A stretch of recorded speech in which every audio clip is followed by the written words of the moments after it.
talking about video games. Yeah!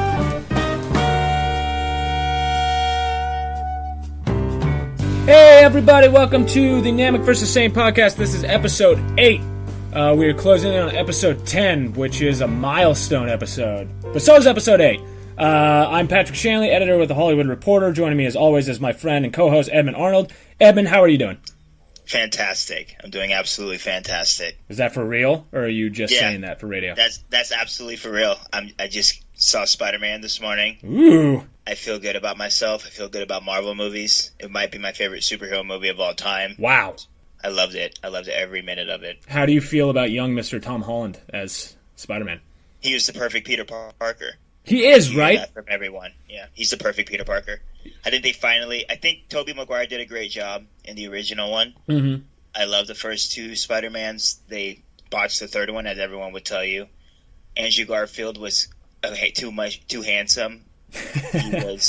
He was too cool. I couldn't see him as a nerd. Right. But Tom Holland kind of nails it. Everything about the movie was just perfect. It was a fantastic, fantastic movie. How's my girl Zendaya in it? She's fantastic. Yeah? I think people are going to be mad what they did with her character, but she's great. Ooh, uh-oh. So I'm not going to spoil anything. And it's literally in the last 10 seconds of the movie. And it's not a big deal. I liked it. So we'll see. We shall see. Well, there will likely be another Tom Holland Zendaya Spider-Man in the near future.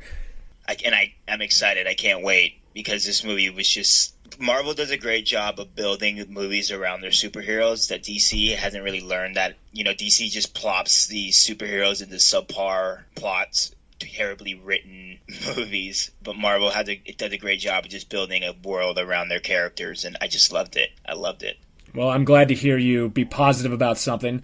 This was I'm not going to say slow week, but more of a bizarre week in the news. That the big stories from this week were kind of funny to me, not so much as breaking, exciting news like the SNES Mini or any of the E3 news. The biggest story, or the one that caught my attention the most, was a lot of Crash Bandicoot stories this week. Yeah, a lot of Crash Bandicoot stories, which is stupid, but hooray for Crash Bandicoot Remastered. It's doing very well across overseas. In UK, it outsold all the copies of Horizon Zero Dawn, this game that everyone is praising so much, and Crash Bandicoot just comes in and smushes it. Not only that, I think it's, I read somewhere, it was the fastest selling game that's been out in the United Kingdom. And it's best-selling game out there besides Wildlands, and the only reason why Wildlands is selling better than that is because it's being released on all of the systems. So this is kind of crazy. Crash Bandicoot's no joke. This is Crash Bandicoot is only on the PS4, and it might be on PC, but as far as the consoles go, it's only on PS4, so it's an exclusive, and it's still selling like this. Yeah, it's insane. People love Crash Bandicoot, man. Are you not a Crash Bandicoot fan? I just don't like remasters. And they seem... every time a remaster sells well, I'm just like, oh, here we go with the new remasters. It's the reboot thing in movies. It's everybody wants to relive things from 20 years ago when everything was happy and fun, and everyone hates being an adult. I think we're a generation that doesn't like to be adults. Yeah, that's true. We just want to relive our glory days. We're also the generation that aren't adults. We can't grow up. There's also that part of it, too, yeah. Which is sad in itself. But hopefully, I'm going to be optimistic. Hopefully this opens doors for a new Crash Bandicoot. They see the clamoring for an old remastered version of Crash Bandicoot. So they'll say, hey, let's do a new one. See what we can do. I mean, God knows they made enough Crash Bandicoots back in the early 2000s and late 90s that, if they haven't tapped that well completely dry at this point, I think there's a market. There's clearly a market for a new Crash Bandicoot game. But I'd also be interested to see Naughty Dog has come such a long way since they first created Crash Bandicoot. And they've made some fantastic games. Not that Crash Bandicoot is a bad game. Was it Naughty Dog? Yeah. First? Mm-hmm. Really? Yeah, Naughty Dog, the people who did Uncharted. Yeah, I know they did Uncharted, but I didn't know that they did Crash Bandicoot. That's kind of crazy.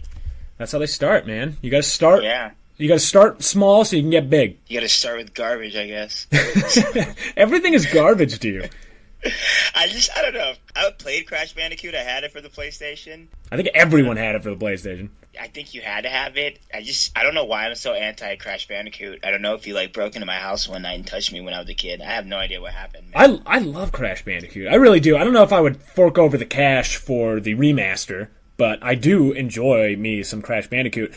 One thing that I'm seeing, though, is that it's a little bit harder than it used to be, apparently. Yeah, I saw multiple complaints about how people couldn't complete it because the end game is just really hard. Okay, so here's my question then. Is the game harder, or are people worse at video games? Oh, good question. Good question. Or, I think people are worse at platformers. That's how I should have phrased it. Is it that people haven't played these types of video games as much lately? I don't remember Crash Bandicoot being hard. I never completed it because I don't remember ever completing it when I was a kid. But I can't remember if it was hard back when it originally came out. I mean, it wasn't easy, but it wasn't like Donkey Kong Country 2 levels of hard. You and that Donkey Kong Country. It's the hardest game ever made. Was it the hardest game ever made? It's not easy. Obviously not harder than Crash Bandicoot, apparently. It would seem so. Crash Bandicoot is apparently the hardest game of all time. There's an article on Polygon right now that I'm looking at, and it's talking about how the jumps are a little bit different in the Sane Trilogy, the new released Crash Bandicoot revamp. The jumps are a little bit different? They're saying that the jumps, you fall a little bit faster. There's a bit of a sliding component, more slippery jump mechanic than in the past. All right, so my major memories of Crash Bandicoot are running away from that giant Indiana Jones ball. Do you remember that level? Yeah, that's the only thing I do remember. I think it's in the first level. Yeah, it's the only thing people play in Crash Bandicoot. Right, and it's awesome, but it's not easy to do. It wasn't easy back then. It's going to be super hard now if you're slipping all off of stuff. That part I do remember being hard. And that was the first level, I think. I don't think that was far in the game at all. Yeah, Crash Bandicoot doesn't mess around, man. It's either you're here, you show up ready to play, or you get out of Crash Bandicoot's jungle. No, but that's really embarrassing that we can only remember the first part of that game. And people are complaining like the end of the game. I don't remember getting that far. I don't think that game hooked me.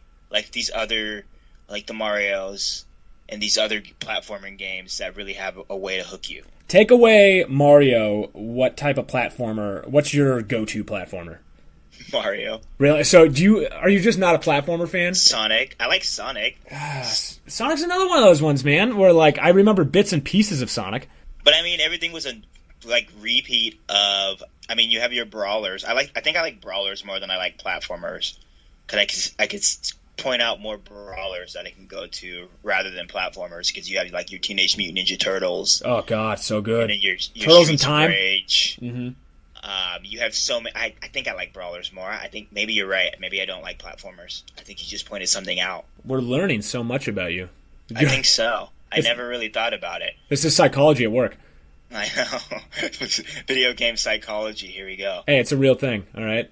It started here. We'll have books written about us. I imagine I'll be bronzed somewhere. I'm going to go back to school. Yeah, let's not go crazy about it. Yeah, I'm going to go back to school for video game psychology. Crash Bandicoot 101. Proud. Get my master's in video game psychology and walk around, strut my stuff. You see, Crash Bandicoot is it's enriching people's lives. I guess. I don't know, man. I just don't know why I'm so anti... Because he spins, and you have to collect peaches. It's just stupid. He's kind of... Okay, so I don't know enough about Bandicoot biology to understand a lot of the things that are happening in Crash Bandicoot. No, we're not talking about animals again. This is happening. I imagine they eat peaches. That's why there's peaches in there. Also, did you know that Crash Bandicoot wore gloves? Because I did not until this new remaster came out. He didn't wear gloves. He's wearing gloves. I'm looking at him right now. He has little driving gloves. No, those are like little like beat you up gloves. When I was a kid, I used to think like anyone who's gonna beat you up wore those type of gloves because they're not full gloves. They're like the gloves that you wear over kind of your hand. Gloves. Yeah, they're made to beat people up with. They are. It's like padding to punch me in the face. Well, Crash Bandicoot does kind of go around hurting a lot of things, so the theory checks out.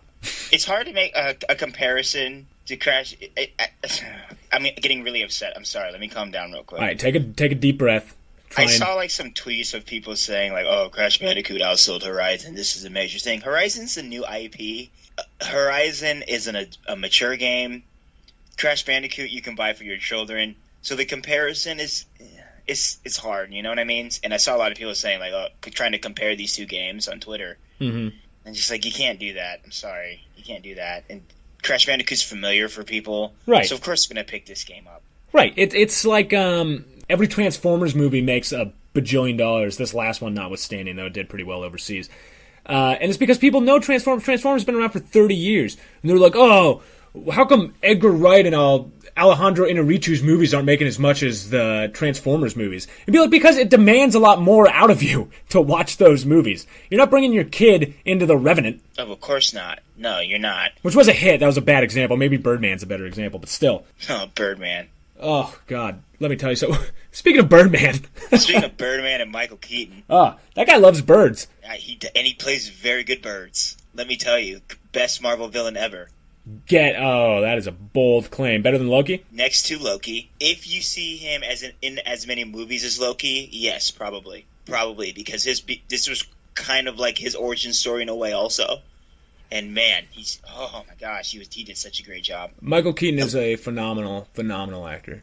Yes. And he's not a remaster like Crash Bandicoot. No, he is OG. Authentic, new IP, just great actor. What I think is funny about Crash Bandicoot, and especially like his lasting legacy that we're still seeing here, is that Crash Bandicoot is kind of a ripoff of he's like a composite of like 4 different characters. Like he's like Taz from Looney Tunes. He's sort of like Sonic the Hedgehog. He's kind of like Mario in the way he jumps around. He's really punky like Sonic the Hedgehog is. And he tries to be cool like Gex, but he's not. Nobody's as cool as Gex. Yeah, no, he tries to. I didn't say he is as cool as Gex. Gex was a James Bond lizard. You can't beat that. What was the tiki mask? I don't remember anything about Crash Bandicoot. Wasn't there like a tiki mask? Well, that's my problem. Around? Is that his mentor? I feel like, again, I don't want to keep bringing it back to animals, but we need to understand more about Bandicoots themselves to really understand some of the imagery that's going on in this game. All the things are mixed up. You're fighting like an evil sorcerer, not a sorcerer, a scientist bad guy. Scientist, yeah. Right? With a big head. Which is sort of like Sonic 2. But then there's also tiki masks, and you're picking up feathers, and there's definitely like a beachy vibe to it. And yet I think you're supposed to be in the Australian outback, is where bandicoots actually live. See, Mario, you're just going through a kingdom, trying to get your woman back, collecting coins. It's a classic story. We've all been there. You're going through pipes because you're a plumber, so you know pipes. It's rational. All this Bandicoot nonsense, I can't follow this. Buy this nonsense. I don't want to have to pick up a bestiary to be able to understand the off-the-wall references made by a Naughty Dog platformer from 1997.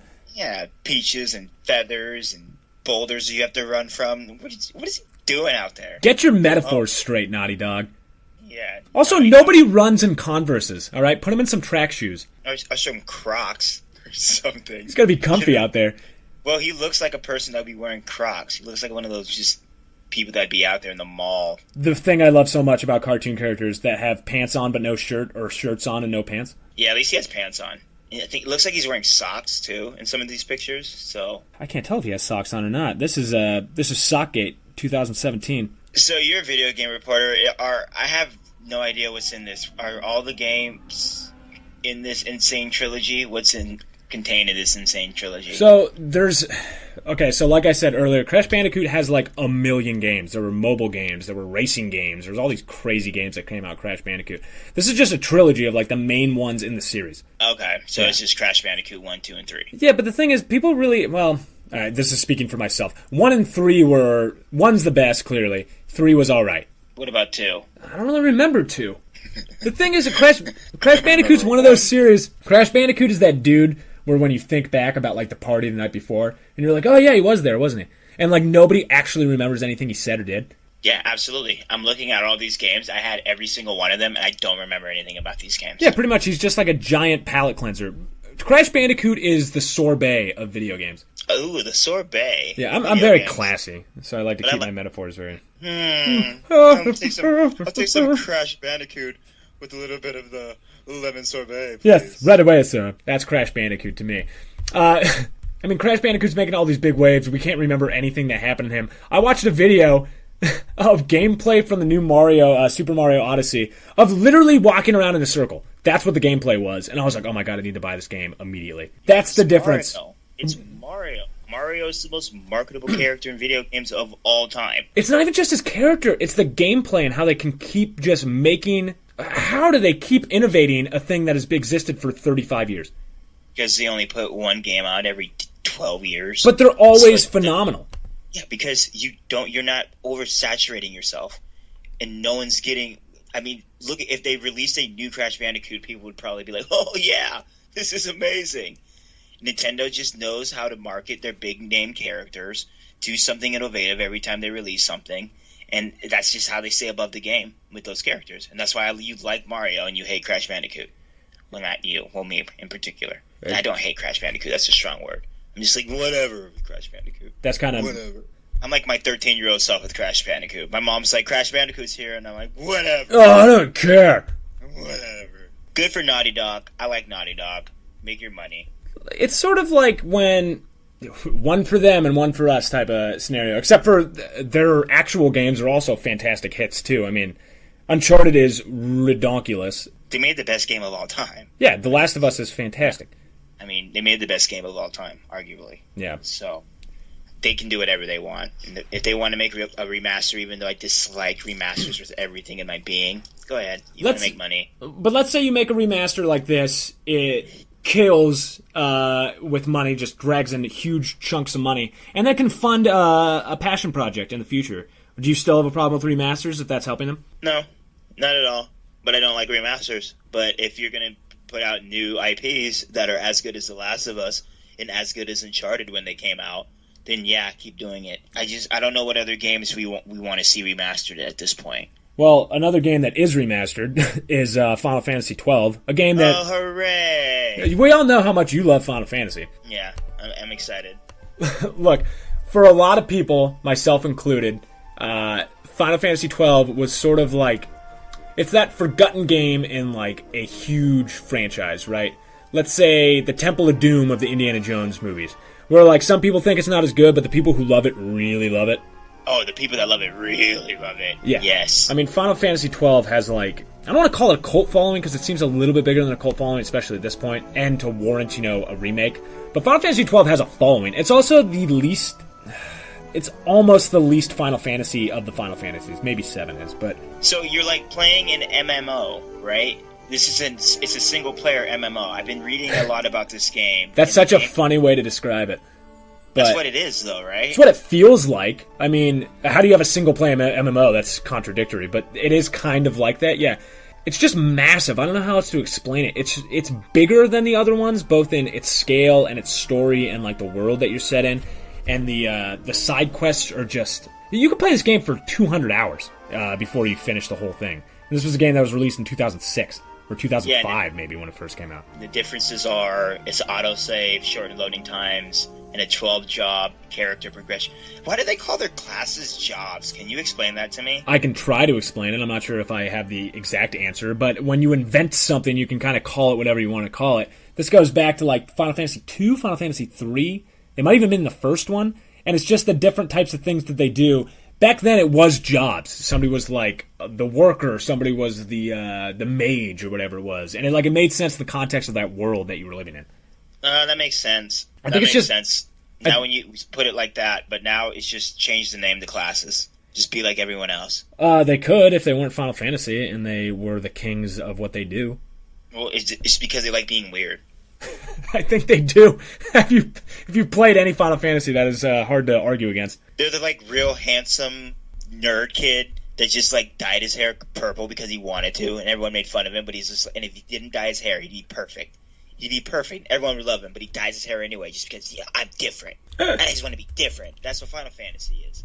It'd be like that if that kid was also a gajillionaire and was the best in the world at whatever he did. I guess he is a gajillionaire, and he's not the best in the world at everything he does because he makes up wild stories that no one can follow.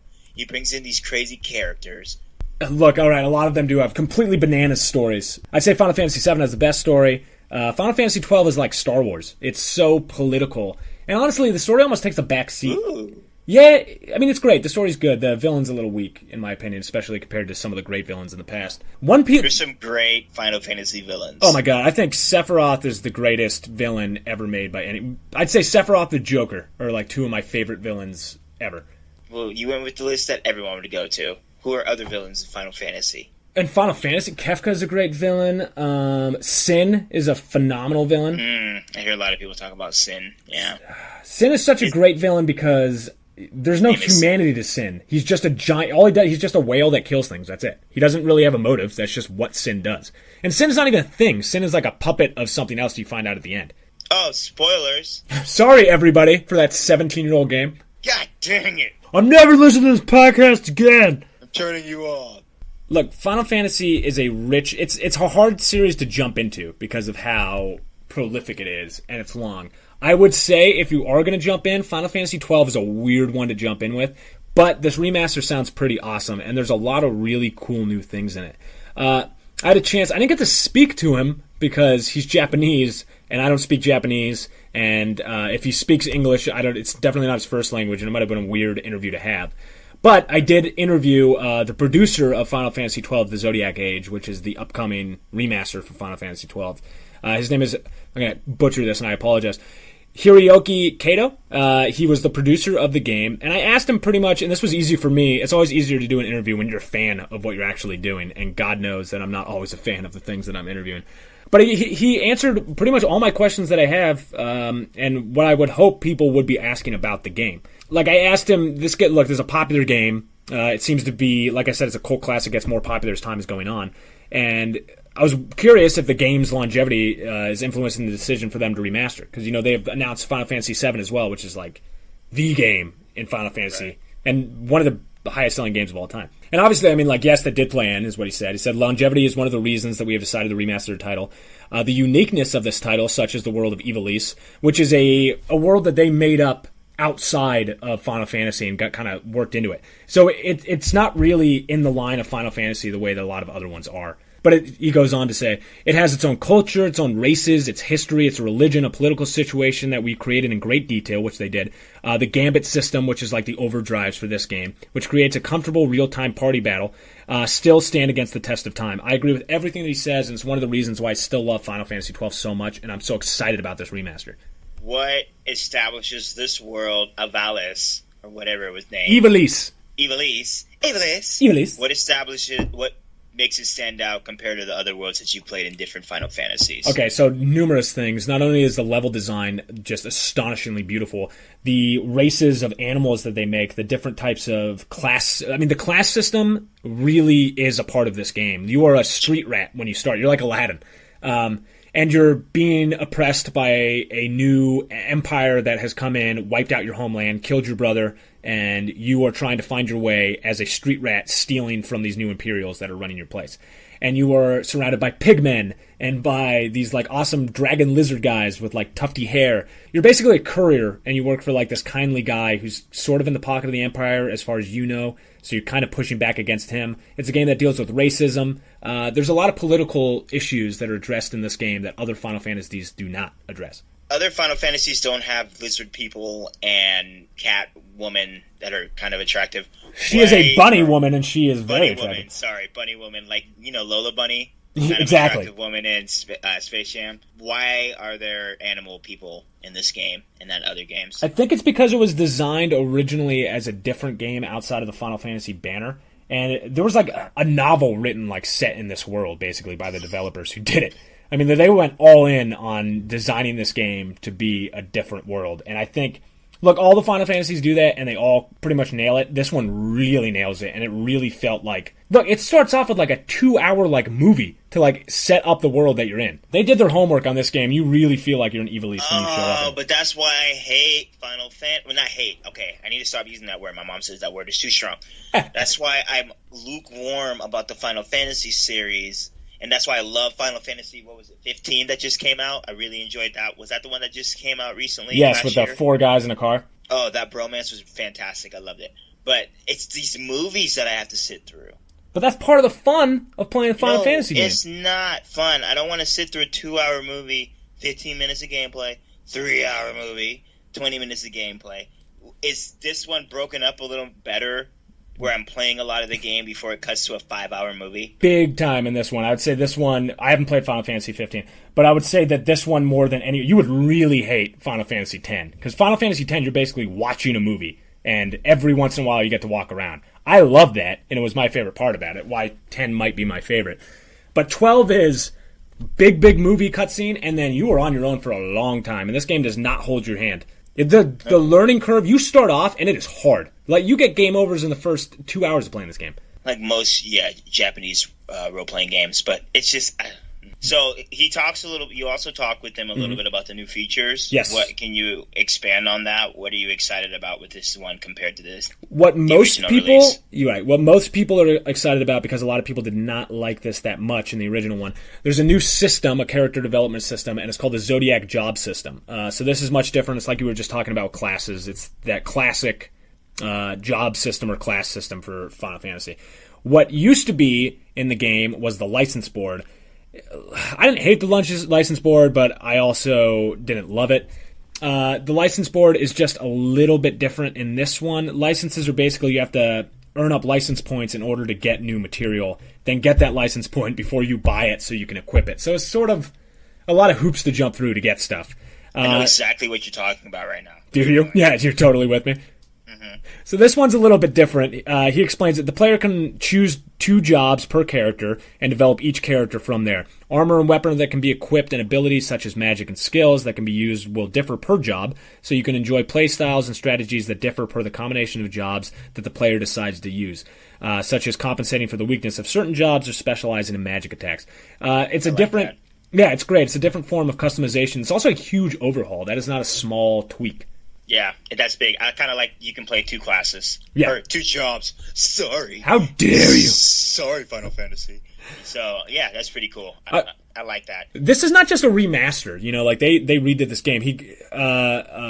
Kato-san goes on to say, the reconstruction of the battle system is a huge part. The battle system, for me, was the best part of Final Fantasy XII. The battle design has been reconstructed from the original Final Fantasy XII. It was reconstructed by the man who used to be in charge of the battle design in the numbered Final Fantasy titles, so a guy who really knows what he's doing.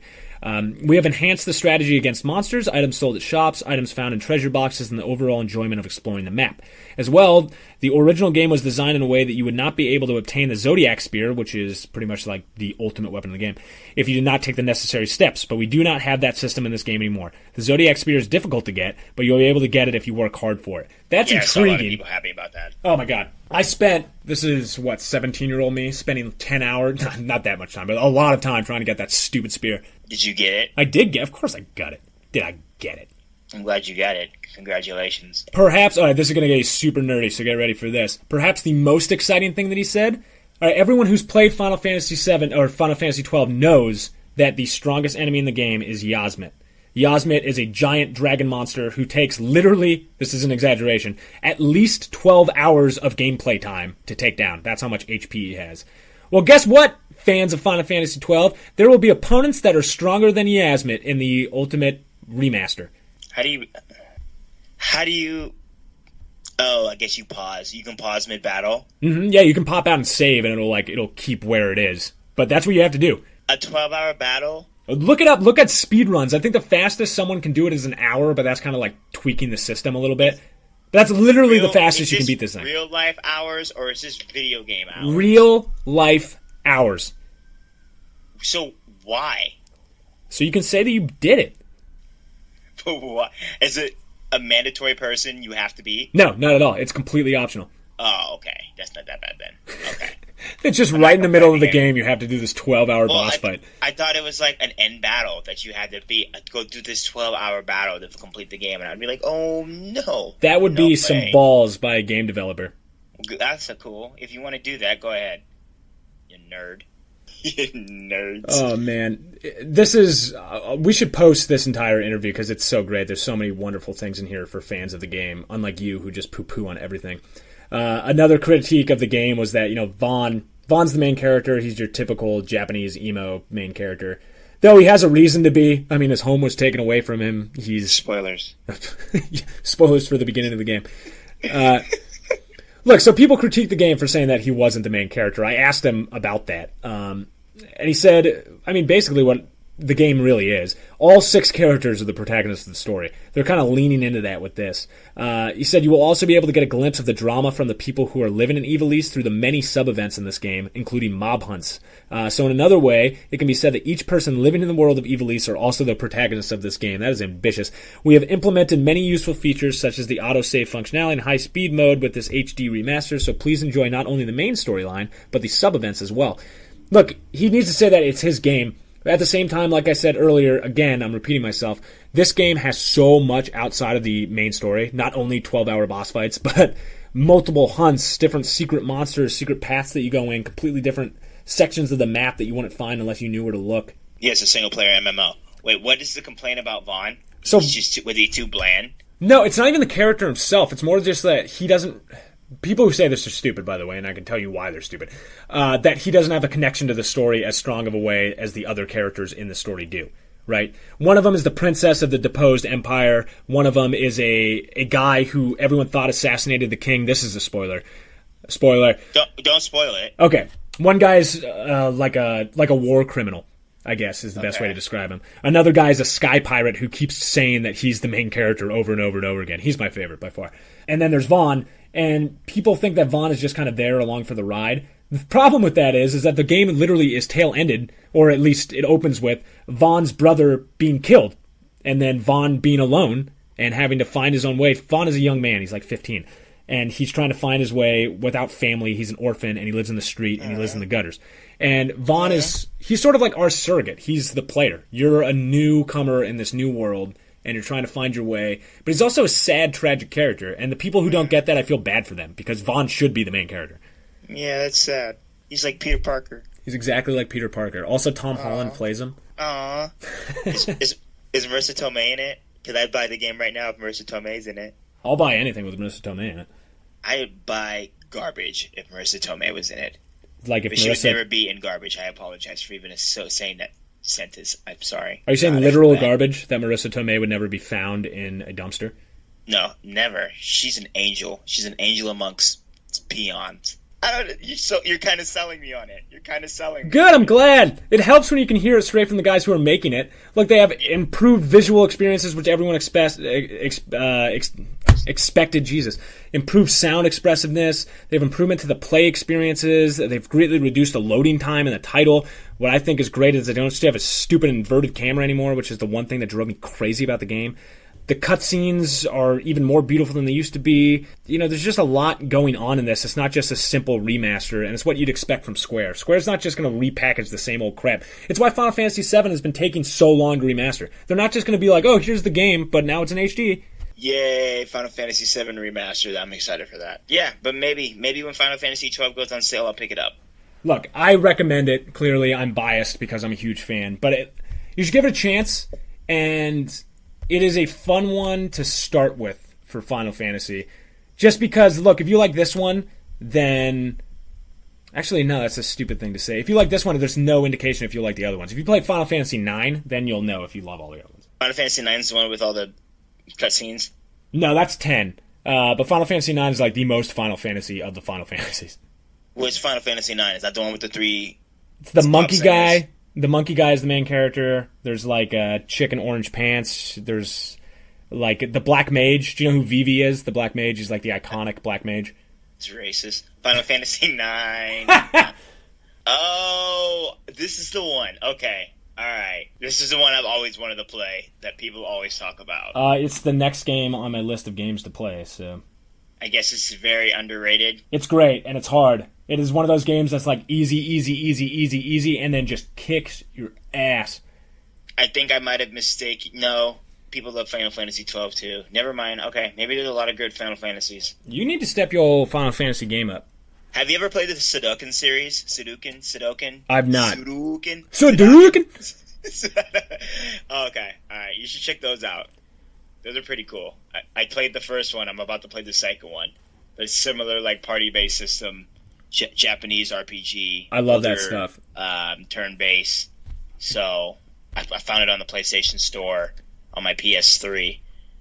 So, since you don't have a PlayStation 4 and you probably have a PlayStation 3, you can probably play them. I wish I had a PlayStation 3. I haven't had a PlayStation since the PlayStation 2. You don't have a PlayStation 3 either? No, man. Xbox for life. Oh, wow. Wow, I didn't know that. I actually don't feel that way at all. I have no brand affiliation for any brands ever. I think people who have like brand loyalty are idiots. Unless you own stock in the company. I buy all of them because I'm a real gamer. So I'm not a fake gamer that complains about one company or the other. I love the competition between the two companies because that means the games are going to be better. Right, that's exactly how everyone should think. I buy them all. I have a Switch, 360, or what generation are we in? I have a Switch, an Xbox One, and a PlayStation 4. Look at you. Hardcore gaming. Yeah, how are you affording all of this? This is my question to a lot of gamers. Anyone out there, please answer this question for me. How do you afford all of these games and these systems?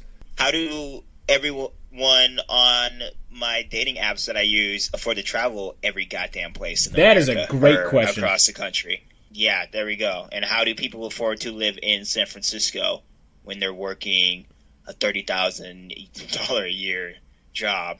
So that's where my money goes to. Rather than having rich experiences, rather than having a girlfriend, my money goes to video games. So she can't hear me. I wish I could spend more money on video games instead of my girlfriend. You have a very nice girlfriend. I know. I take that back. She's wonderful. Yeah, she's very sweet. I've told her like the last 5 podcasts. I'm like, oh, you're in this one. Oh, you're such a nice boyfriend. I do it because it's the only way she'll listen to them. A little bit of other news this week, and this one was shocking to me. I haven't followed this game as much as you have, but Cuphead, the most beautiful game I've ever seen in my freaking life, is it looks amazing. It's like playing a Disney cartoon from the 30s. Cuphead is exclusively going to be on Xbox and PC, no PS4. No PS4, which is strange because there was always that. Just watching this development, I always had thought it was going to be released. Originally, it was announced for an Xbox One exclusive, and then it was announced as a PC exclusive, or not exclusive, but it was coming to the PC as well. Right. And then they were talking, and then there was everyone was thinking that it was going to come for a PS4 as well. Then all of a sudden they're like, nope, no PS4, just Xbox and PC. Which is, I think it's a win for the Xbox One. I'm going to count it as a big win for an Xbox One. So good for them. They needed one. Seriously. Well, that was my point I was going to make, is that PS4 has just been crushing the exclusives lately, with Horizon Zero Dawn. Oh, well, Nintendo's had a few too. I mean, Breath of the Wild, which is probably going to be Game of the Year unless something crazy happens. That's only on the Nintendo. Like, Xbox needed something.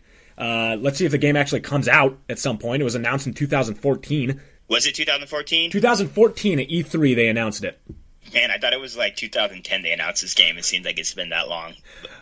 But yeah, it seems like, I think for sure it's coming out in September. I don't think we're going to have to wait for that. This would have been the perfect time to drop a release date. Oh, wait, hold on. Sorry. I apologize. We do have a release date. It's September 29th. You're right. Yeah. I think that came out at E3, the release date, but this was just recently, GameSpot reported this on July 5th, that it's going to be a PS4, no PS4 version at all. So that's kind of upsetting because I know a lot of people that have a PS4 that didn't buy an Xbox One because of the lack of exclusives, so they're not going to be able to play this. But I don't know if it's going to be a game that's going to get people excited enough to go out to buy an Xbox One X. We're talking all about, I don't know if anyone wants to buy an Xbox One X. I haven't heard anybody like, oh, I'm going to be there day of. But it's Phil funny. Spencer. He has to buy one. He's really excited about it. So he reminds me of Steve Ballmer, the owner of the Clippers, where he's just like overly excited about everything. Yeah, like I wonder if he's gonna buy all the Cupheads just so it could go as number one, just like with this Jay-Z album, how Sprint bought up like all the 444 albums, and they were like, "Oh, it's platinum." It's like, how he took that picture before it was even released. Yeah, it's like, well, how did you do this? And then you look it up, and it's like, oh, Sprint bought all these copies. Oh, you lied. That's how you did it. Is a platformer enough to save? I mean, okay, the system doesn't need saving, but I mean, it'd be a big win in a slow year. Can a platformer do that? We're talking so much about platformers this week. Cuphead's a platformer. Is it? 2017, and we still keep getting these platformers. I'm telling you, man, nostalgia. We're all just going back to 1997. I don't think this is nostalgic. I think this is just it seems like it's a new type of idea that's using art as a reference point, which is something that I think video games excel at. Absolutely. So I'm excited to see this. It's not like a remake or anything, so I don't think we should put it in the same realm as that. Two things are true. A, yes, it absolutely is a new game. The art is stunning. It's moving in an artistic direction, but it is still a platformer, and it also kind of feels like a deal. It seems like an Xbox Live game more than like an actual big market release to me. Ooh, shots fired. Yeah, I don't know. I think it's different because I'm cheating a little bit because I'm going off of the original release when it was announced only as a boss-only fight game. So in that regard, it was really different. Long ago. And then, we talked about it in the past podcast, people complained, and then they changed up their whole development of the game. So I I don't think we could call it an Xbox Live title because it just seems like it's. Is it going to be $60? That's my question to you. That's kind of why I brought this up. It does not feel like a $60 game to me.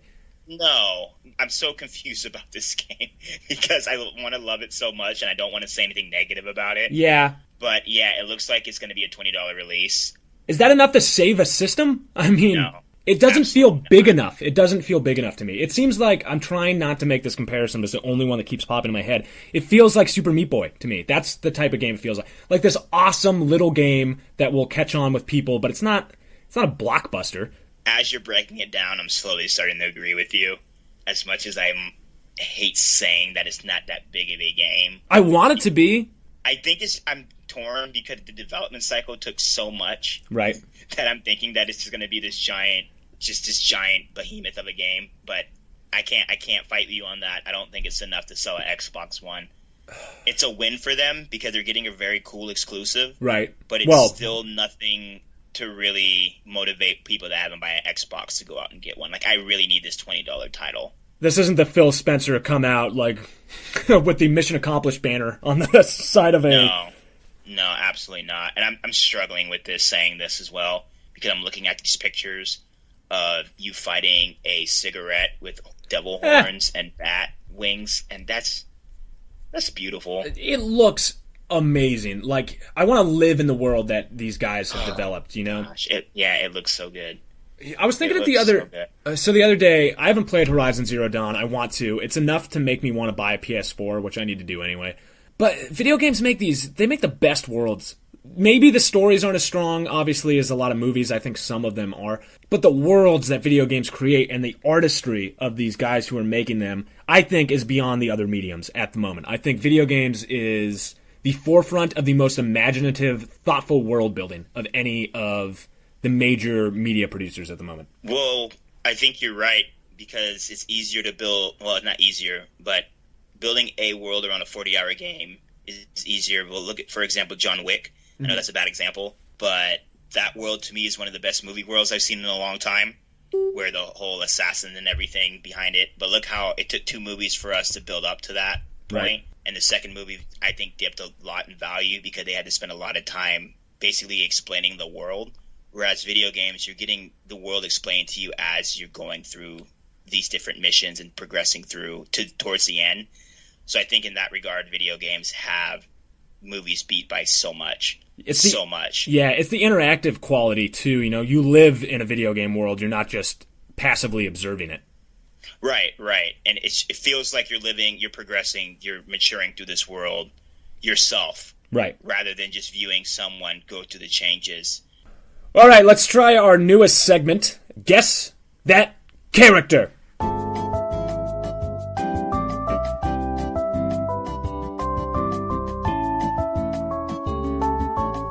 Do we have Steve Harvey on call? Is he on his way to ask us the questions? We need Steve Harvey. The world needs Steve Harvey. All right, let's play Guess That Character. Eddie, you want to go first? I don't like that name. No, we need a better one. That name. I'll go first. All right. Okay, I think in checkers, the black piece goes first, so I'll go first. Where do we start? What are we betting on this? Oh, God. Yeah, that would make it more interesting, wouldn't it? Actually, let's just, you know what? This is our first time, so we'll start really easy. Okay. And then at the next one, we'll put, like, something on it. I tell you what, I know something to do. If we don't have to do this time. I have to play or watch something that you love that I hate, and you have to play or watch something that I love and you hate. I love that. Right. Yeah, that's a great idea. Solid. Okay, so my first one. This man is a middle-aged blue-collar worker. He's never been able to settle down because his girlfriend or partner is always being kidnapped. He's resilient, he's adaptable to various situations, and he loves to jump. Who is this character? I think I got it already. That was an easy start. I gave you an easy one. I gave you a handoff. We got to start off easy. That's Mario. Yes, absolutely. Woo! Yeah. Bing, bing, bing, bing, bing. Yeah, 1 for 1. 1 for 1. All right. What you got? I'm going to start off easy, too, okay? Okay. This will be funny. We're probably going to end up picking some of the same characters. My character was raised in the forest. He has a very talkative companion. He is an expert archer. And he is very Link good. from Nice. the Ocarina of Time. Well Link done. too, right? Well done. Yeah. You even got the Link that I was thinking of. Yeah, give me that. It's Give me that easy, one. man. I'm telling you. We got to get a little bit harder. Yeah, well, this first one's easy. We'll get harder. Yeah. Get harder. All right, this one's a little. I don't know if it's hard. It's kind of vague. It's a teenager raised by a single mother who embarks on a life-changing mission at a very early age. Oh, my God. He leaves everything behind to become the best. The best. He is aided by little monsters on his way to complete his journey of becoming the best. Oh, God. Thank you. He was raised by a single mother. It is Ash from Pokemon. Yes. Woo! I believe that his father's never touched upon in the series. I just remember playing that first. You never see his father. No, I just remember Professor Oak. I didn't realize it's such a dark backstory for Pokemon. Yeah. I went there. The whole game's kind of dark when you think about it. He's going around capturing monsters, leaving them in balls, making them fight each other to the death. Yeah, it is very dark. It's fantastic, fantastic game. You could get, if someone could do a live action version of Pokemon, you could make that the darkest universe of all time. I want an R-rated Pokemon film. Okay. All right, you're 2 for 2, man. You're doing well. I'm killing it. You're giving me really easy ones. I have a couple, and I want to keep it... All right, I'm going to keep it a little easy, but not super easy. Okay. Okay? This is a character who walks around in sneakers. His biggest villain is a anthropomorphized duck who is royalty. This is a character who doesn't blow. This character does not blow. That's a hint. Huh? Oh, Kirby. Nice. Well done. I didn't know Kirby had sneakers. That kind of threw me off. Kirby wears sneakers? Yeah, of course he wears sneakers. Does Kirby wear... Those are slippers, bro. Those aren't sneakers. Bruh, if they are slippers that look like sneakers. Are those slippers? No, they're Are sneakers. those sneakers? They Those have aren't sneakers. Look at Kirby right now. I'm looking at pictures of... There are no laces. Those are, at most, house slippers. He could even be considered barefoot because you don't even know if Kirby has toes. That's a great question, actually. Yeah. All right. I don't know. I gave bad clues and you still got it. I'm calling shenanigans on yours. All right, follow up. Do you know the name of Kirby's villain without looking it up? King Dede. Well done. That was impressive. Yeah. I did not look that up either. I had to think about it. You're technically not correct, but you were close enough. It's DDD. Oh, DDD. Okay. Yeah. Okay. Still, pretty good. He's the weirdest villain. Just, he wears villain. slippers and a robe, too. He's just a duck or a penguin in slippers and a robe with a giant mallet. It's awesome, though. But those 2D platformers had, like, Bowser, Donkey Kong, Dr. Robotnik. Yeah, man. King Dede. I mean, we had a lot of good 2D bosses. This is why I'm excited about Cuphead. Yeah, absolutely. Absolutely. We're going to get some, like, cigarette bosses. All right. We're both 2 for 2. This is it's a tight battle. I know. This one's a little ambiguous, but you have to get this one. All right, lay it on me. He is a mercenary. Falls in love and begins to change his life. When we first meet him, he's cocky and arrogant, but as he slowly falls in love with this other character, he slowly begins to change into a heartwarming, compassionate person. Suffers from amnesia, but as he slowly gets his memory back, it makes him a better person. That's very, very... I think I got it. The thing is, I don't think I've played these games, so this is a shot in the dark. Oh, you're off then. Is it Agent 47? No. Ugh! No. I should have been, and I could be off. You might yell at me right now. I'll give you another guess. It's from one of your most beloved franchises and your favorite game of all time. Oh my god, Cloud from Final Fantasy VII? Yeah. He is a mercenary. Yeah. Oh my god, that was really well done, actually. What were your clues so I can recap it? He was a mercenary. He falls in love, and it begins to change his life. When we first meet him, he's very arrogant and cocky, but as he slowly begins to fall in love with this person, he becomes more compassionate and loving. He suffers from amnesia, but slowly starts to regain his memory, and as he regains his memory, he becomes a better person. How did you learn all this? You were just researching Cloud Strife? I did. I kind of remembered Cloud, and then I kind of went into his Wikipedia. You're touching all 3 discs of Final Fantasy VII in character development right now. I'm very good at skimming over articles and writing reviews writing synopsis over them because of college. Everyone go to college. Everyone go to college. If there's one takeaway from our podcast, it's to go to college and that Steve Harvey is not a very good comedian. No. Those two things, that's pretty much what we're all about. He's no Bernie Mac. Let me tell you that. Hey, this isn't bullcrap. I love Bernie Mac. No, Bernie Mac is my favorite comedian of all time. You make Mr. 3000 and you get a pass for life. I love that movie. Oh, yeah. Anyway, milk and cookies. So, yeah, I love Bernie Mac. So, yeah, good job. It took you two guesses, but, yeah, you got Cloud Strife. So you went 2.5 out of 3. All right, deal. All right, this is for all the marbles then. All right, let me go. You ready? Yeah. This is a character who started off his career as a villain. He is a character who does not appear as a protagonist in every game in his series. Donkey Kong. Wow, how? That fast? Donkey Kong. Well done. I'll give it to you. Yeah. I was trying to keep him as vague as possible. Yeah, you stuck with Nintendo, so I kind of like... I did. I was 3 for 3 Nintendo. Yeah. I was 2 for 3 Nintendo. Nintendo has all the characters, man. They got the most recognizable characters. The thing was, I wanted to keep this where anyone was listening would know the characters. I don't want to get super deep into it, like a 6-string Final Fantasy character. I'll let you finish next time. I didn't realize that we're doing it for our audience. I thought we were doing it for ourselves. I generally let you finish because I didn't know the answer until you were done. Oh, okay. I'll let you finish next time. That's all I ask, all right? All right, I'm sorry. All right, well done. You get the crown. Thank you. Round of applause. We'll start next time. It's getting real next time. Kanye West.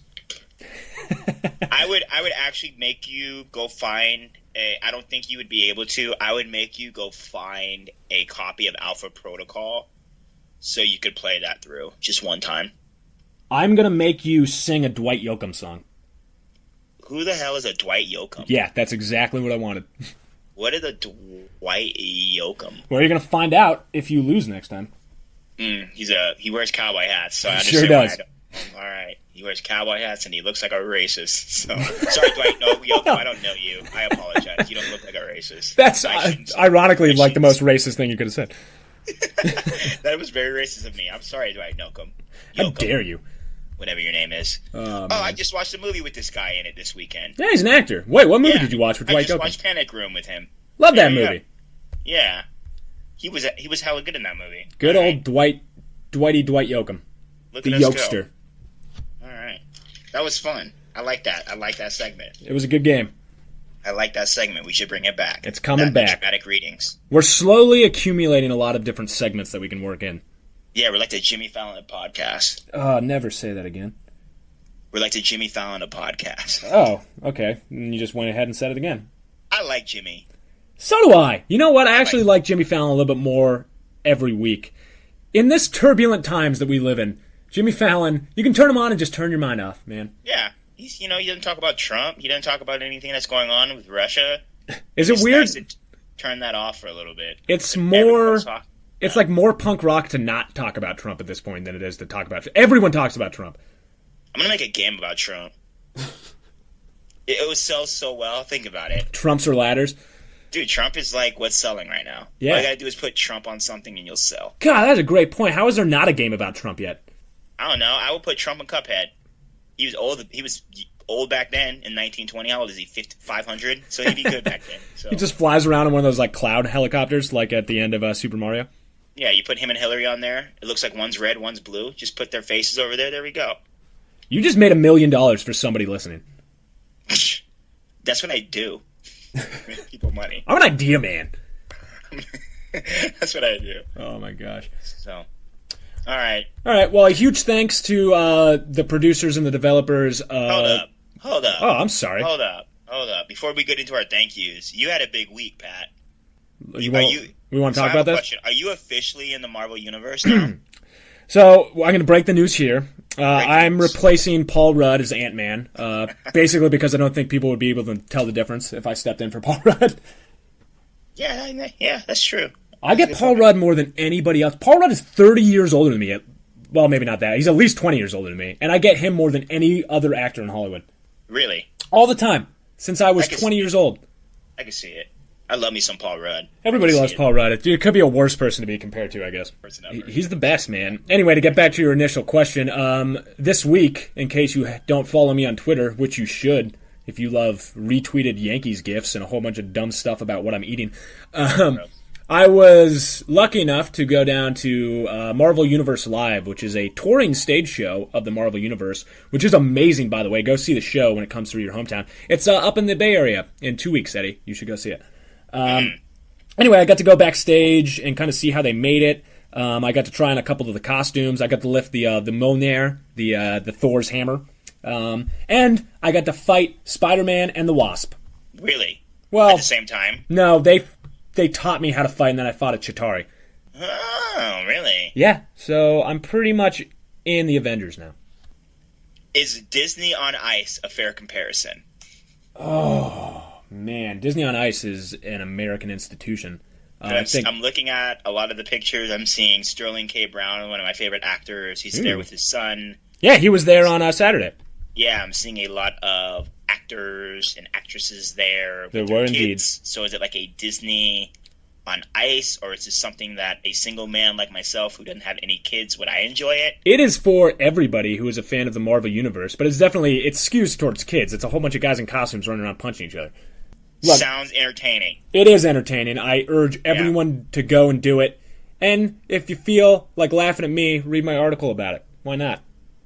On the Hollywood Reporter. I plugged your article without knowing I was plugging your article. I'm looking at it right now. First thing that comes up when you Google Marvel Universe Live. Is it really? It's one of the first stories. The Look Hollywood Reporter. at me. I'm looking at you fight some guy with a ponytail right now. Am I allowed to thank people yet, or are you going to yell at me? Yeah, go ahead. I just wanted you to plug Marvel Universe Live. It should be plugged because it's awesome. Thank you again to the producers of Final Fantasy XII and everyone on that team, Zodiac Age. It is available on the 11th, which is 2 days from when I'm recording this. So on Tuesday, pick it up and play it. It is one of my favorite games. The remaster sounds amazing by all accounts. I'm going to buy a PS4 so I can play it. Thank you to my co-host, Edmund Arnold, for being the best co-host in the whole darn world. Oh, thank you. You're welcome, man. Yes, so thank you, everyone who's listening.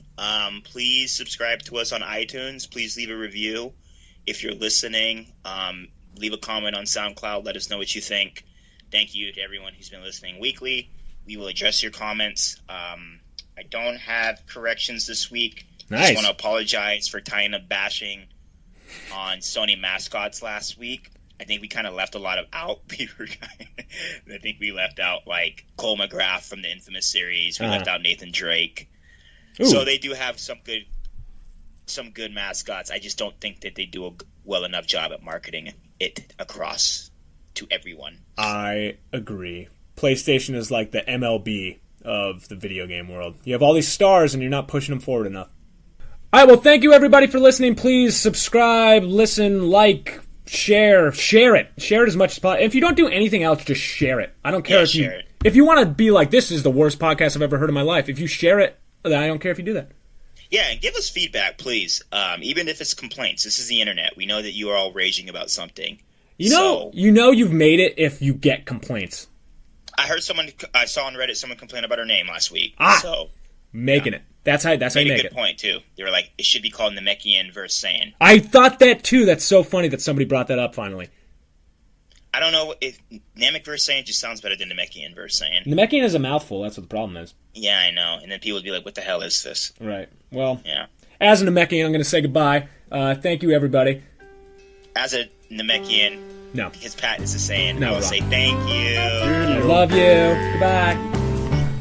Talking about video games. It bothers me that nobody's mentioned it. Yeah!